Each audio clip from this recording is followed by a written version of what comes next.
nome do Pai, do Filho e do Espírito Santo. Amém. Prezados irmãos e irmãs, nos últimos programas, começamos a ver como o ser humano, a pessoa humana criada à imagem de Deus, é um ser ao mesmo tempo corporal e espiritual. Vimos como o próprio relato da criação fala sobre isso, dizendo que Deus formou o ser humano a partir do pó da terra e soprou-lhe nas narinas o sopro de vida, e ele se tornou então um ser vivente. Portanto, o ser humano é uma totalidade de corpo e alma queridos por Deus. Vimos também os diversos significados que a palavra alma adquire na Sagrada Escritura. Pode designar a vida humana, pode designar a pessoa humana inteira, pode designar também aquilo que é mais íntimo no ser humano e o que nele tem maior valor, aquilo que mais particularmente o faz imagem de Deus. Alma significaria então o princípio espiritual do ser humano. E nós tínhamos chegado ao parágrafo número 364. O corpo do ser humano também participa da dignidade de imagem de Deus. Vimos como, ao longo da história do cristianismo, houve muitas distorções de pessoas que negavam o valor do corpo humano.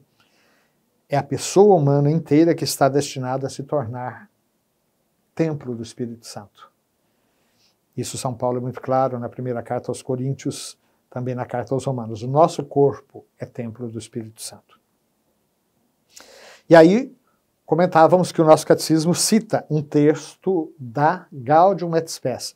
É a constituição pastoral do concílio que trabalha as relações da igreja no mundo de hoje, e do Concílio Vaticano II, que diz o seguinte: unidade de corpo e de alma, o ser humano, por sua própria condição corporal, sintetiza em si os elementos do mundo material.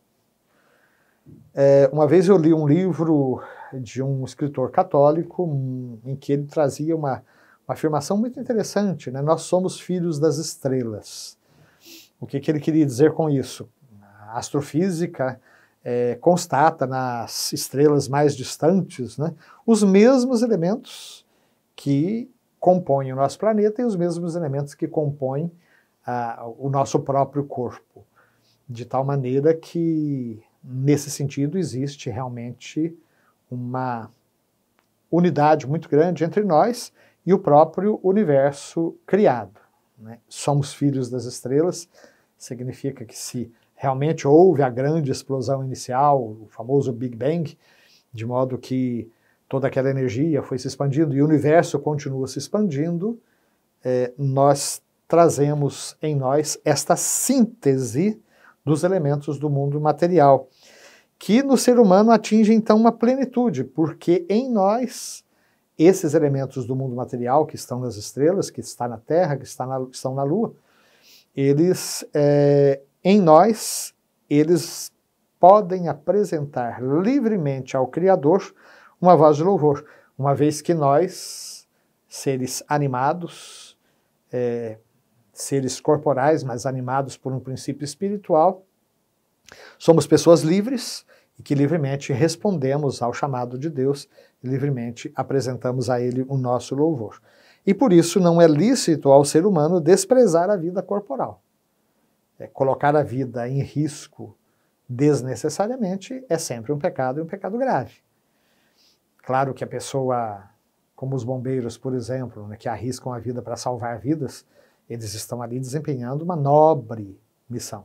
Mas pessoas que colocam a vida em risco simplesmente em troca de um pouquinho mais de adrenalina, precisa se rever seriamente se não está desprezando a sua própria vida corporal. Pior ainda é quem prejudica o seu próprio corpo voluntariamente, seja com penitências excessivas, seja com o uso de drogas e de alimentos que realmente não nos fazem nada bem. Pelo contrário, nos prejudicam.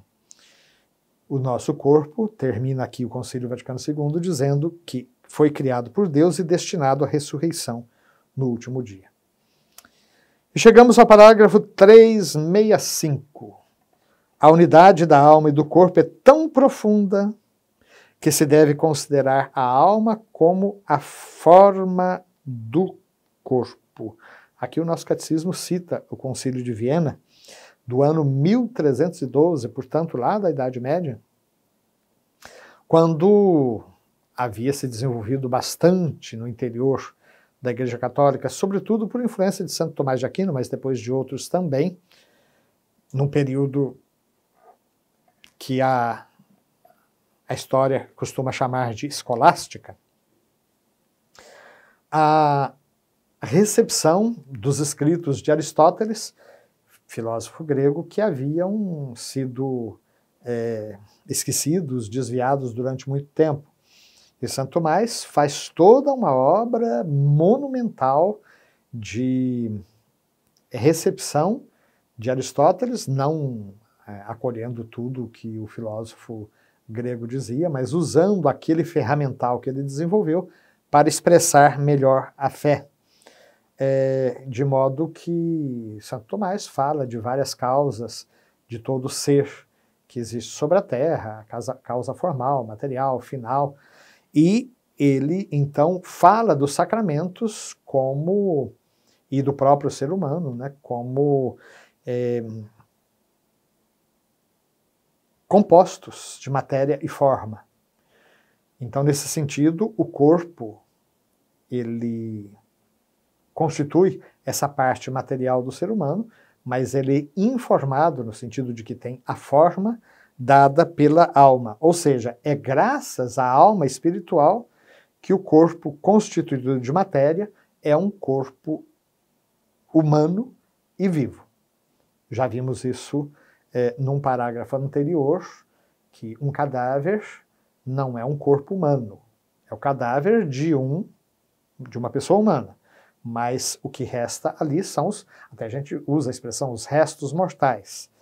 Mas o corpo humano, ele é constituído de matéria, mas também de um princípio espiritual. O espírito e a matéria não são duas naturezas unidas, mas a sua união formam uma única natureza. Isso aqui também é algo bastante significativo, de novo, para nos opormos à teoria da reencarnação. Vocês sabem que os nossos irmãos espíritas fundamentam a questão do sofrimento na reencarnação. Se eu estou sofrendo alguma coisa, é por culpa minha, por alguma coisa que eu fiz de errado nessa vida ou numa vida anterior. No entanto, o meu corpo foi feito para a minha alma e para nenhuma outra. E não existe nenhum outro corpo no universo que seja destinado à minha alma. Então, nesse sentido, o espírito e a matéria em mim, em cada um de nós, não são duas naturezas que você separa e mistura, como se houvesse a possibilidade, por exemplo, de transplante de almas, né? A sua alma vem para mim, a minha alma vai para você ou para uma outra criatura. Não são duas naturezas diferentes, mas o corpo e a alma juntos formam uma única natureza.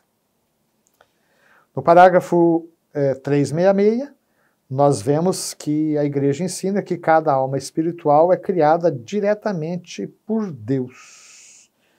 Isso Pio XII já falava na Humani Generis, uma encíclica famosa do ano 1550, e Paulo VI também trazia na sua solene profissão de fé, o famoso Credo do Povo de Deus, elaborado pelo Santo Paulo VI, em 1968.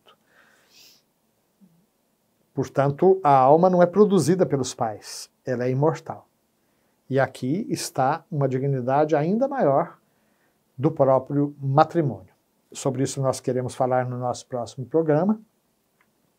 Fica sempre de novo para nós essa missão que a Igreja tem de anunciar no mundo de tantos reducionismos uma visão integral, ampla, completa do ser humano.